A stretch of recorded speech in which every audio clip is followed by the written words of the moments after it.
Hello, my name is Lillian Yee, and I am a composer, singer-songwriter, therapeutic musician, multi-instrumentalist, and also the co-founder of the Women Composers Collective.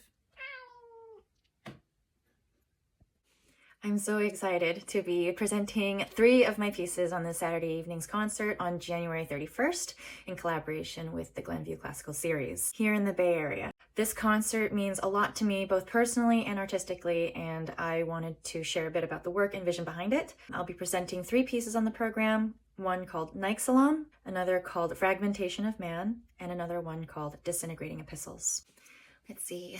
Nikesalam came from a very specific place in my life. As someone in their 30s, I've noticed how difficult it can be to cultivate adult friendships, and relationships change. People grow, have families, move away, priorities shift. This piece is about the grief of that, the sadness of what falls away, but if you listen closely, there's also an embrace of what's new. Curiosity for the future, acceptance for what it is. It's very much about the seasons of life and learning how to let things come and go.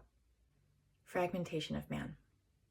Fragmentation of Man was written during a 2-week composer's program at a time when I felt deeply dismissed and unseen. When I shared my work in progress, the people running the program showed little care for the emotional content, and for me, that is essential. I ended up scrapping the piece and starting over, honestly in anger. That anger turned into focus.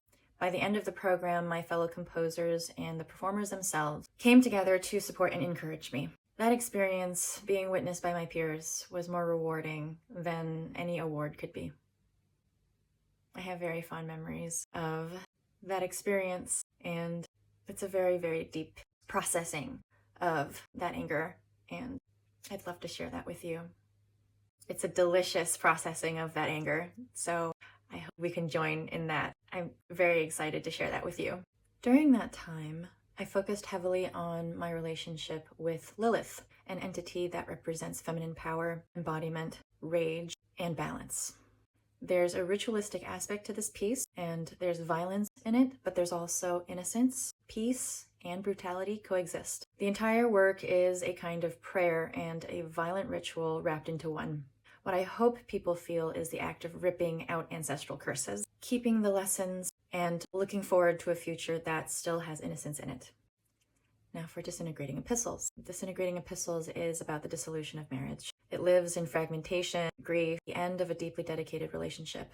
At its core, I hope people feel the truth of an ending and maybe some space for healing inside of that.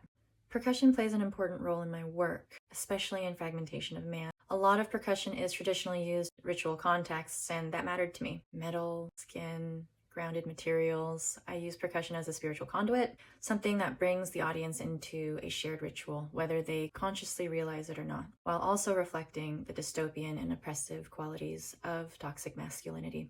There's deep dissonance in these pieces, and there's release as well. Both are necessary. As a therapeutic musician, I believe deeply in the power of live music. The frequencies, the physical space, the human presence, all of these are very important. Listening to live music does something to the body that recordings simply just can't. And streaming is, also the same thing. You just don't feel it in the space. This concert is meant to be a space where we pause, feel, and process together without needing words. The larger vision of this program is rooted in women's experiences: heartbreak, uncertainty, rage, healing, rest, balance between masculine and feminine energies, no matter what your orientation is, blossoming, decay, exhaling. The music moves through seasons, nature, life, cycles, creation, and letting go. Alongside my work, you'll be hearing music by Ariel Wang, Rebecca Haas, Gail Gallagher, Klein, and Irene Sazer. I'm so excited to share the stage with these women. They've been a delight to talk to and get to know. Women's voices in music matter, especially right now. In moments of unrest, art becomes a place where we can process shadow, grief, rage, innocence, and curiosity collectively. There are moments in this music where we do that together quietly without explanation, and I think that's really beautiful. This concert takes place at St. Paul Lutheran Church, located at 1658 Excelsior Avenue in Oakland. The performance starts at 7:30 p.m. on Saturday, January 31st, and the tickets are $20. They can be purchased online or in person. The concert is also NOTAFLOF, which also means no one turned away for lack of funds. because accessibility and community matter to us. We are the Women Composers Collective, based in the San Francisco Bay Area since 2023-2024. You can find us and the Glenview Classical Series online via Instagram, Facebook, and also websites. You can find the ticket link in my bio. Thank you so much for listening, and I truly hope that you'll join us for this evening of music, reflection, and shared presence.